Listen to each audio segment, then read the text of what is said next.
Hello everyone, তো সবাই কেমন আছো? আশা করছি সবাই ভালো আছো। তো আজ আবার অনেক দিন পরে এলাম, ভাবলাম ব্লগটা আবার স্টার্ট করি, কারণ যেহেতু স্কুল ছুটি পড়ে গেছে, সকাল থেকে সেরকম কাজবাজও নেই।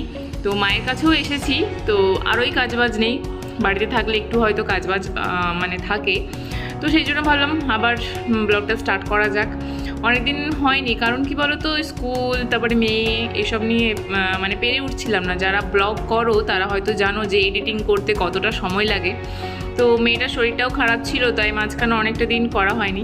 তো ভাবলাম আবার স্টার্ট করি, যেহেতু এখন সময় আছে, সারাটা দিন অনেকটা সময় পাচ্ছি। তো দেখো, সকালে ঘুম থেকে উঠে গেছি। তো এটা হচ্ছে সানডে ছিল, তো সকালে ঘুম থেকে উঠে চা খাচ্ছি, চা রুটি অ্যাজ ইউজুয়াল, যেটা আমি সব দিনই খাই। আর পিসি কাজ করছিল, পিসির সাথে কথাও বলছিলাম আর চা খাচ্ছিলাম। তো বলো তো তোমরা সবাই কেমন আছো? ভীষণ গরম পড়েছিল, এই এক সপ্তাহ একটু রেহাই হয়েছে, বৃষ্টি হচ্ছে যেহেতু, তো সেই জন্য গরমটাও অনেকটা কম। প্রায় অনেক দিনই হয়ে গিয়েছিলো যে ব্লগ দিচ্ছিলাম না। তো অনেকেই বলেছিল আমাকে যে কেন তুমি দিচ্ছ না, বেশ তো দিচ্ছিলে। আবার অনেকে এটাও বলেছে যে যা করছি তাই দিয়ে দিচ্ছি। কি বলো তো, তুমি যেটাই করতে যাও আজকাল সবারই কথা থাকেই, ভালো খারাপ থাকবেই। তো ভালোটাকে মাথায় রেখেই আবার ভাবলাম দেওয়া যাক। কতদিন কন্টিনিউ করতে পারবো সেটা বলতে পারছি না, বাট চলো আবার স্টার্ট করি, যেহেতু সময় আছে। তো দেখো, এখানে মেয়ে ঘুম থেকে উঠে গেছে, তার ঘুম থেকে উঠেও আবার ঘুম পাচ্ছে, আবার বিছানায় এদিক ওদিক করছে। তারপর আমার কোলে চেপে আবার বলছে কি মা আমাকে আরেকটু ঘুম পাড়িয়ে দাও। ঘুমটা ওর এখনও পূরণ হয়নি। তো জানতো না যে মা বাড়িতে আছে আজকে, তো আমাকে দেখেই তো ভীষণ হ্যাপি হয়ে গেছে যে মা আজ তুমি স্কুল যাওনি, এরকম বলছে। তো দেখো কোলে শুয়ে আছে চুপচাপ। তো তারপরে ওকে ব্রাশ ট্রাশ করিয়ে নিলাম। তো তারপরে দেখো ওর দুধ রেডি করছি, দুধ আর হরলিক্স, তো ওকে খাইয়েও দিলাম। তো দেখো, নিজের হাতে কবে যে খেতে শিখবে মেয়েটা ভগবানই জানে। দুধটাকেও এরকমভাবেই খাই দিতে হচ্ছে। তো জানি না এরকম কতদিন খাই দিতে হবে।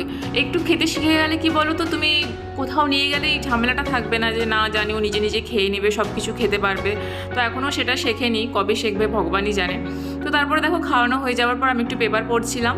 তো তারপরে মায়ের স্নান হয়ে যাওয়ার পরই মা গেছিলো ছাদে পুজো দিতে। তো তা মায়ের পিছনে পিছনে আমি আর আমার বেটুও চলে গেছিলাম।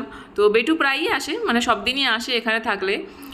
তো দেখো, মা যে ফুলগুলো তুলে রেখেছিল সেগুলো মাথায় গুঁজে বলছে মা কেমন লাগছে আমাকে বলো।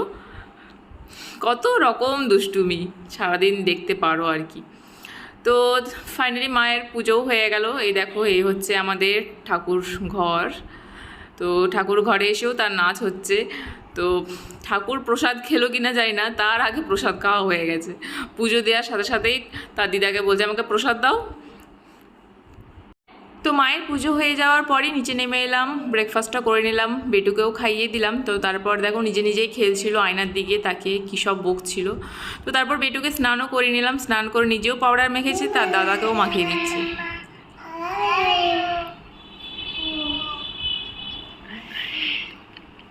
পাগলি।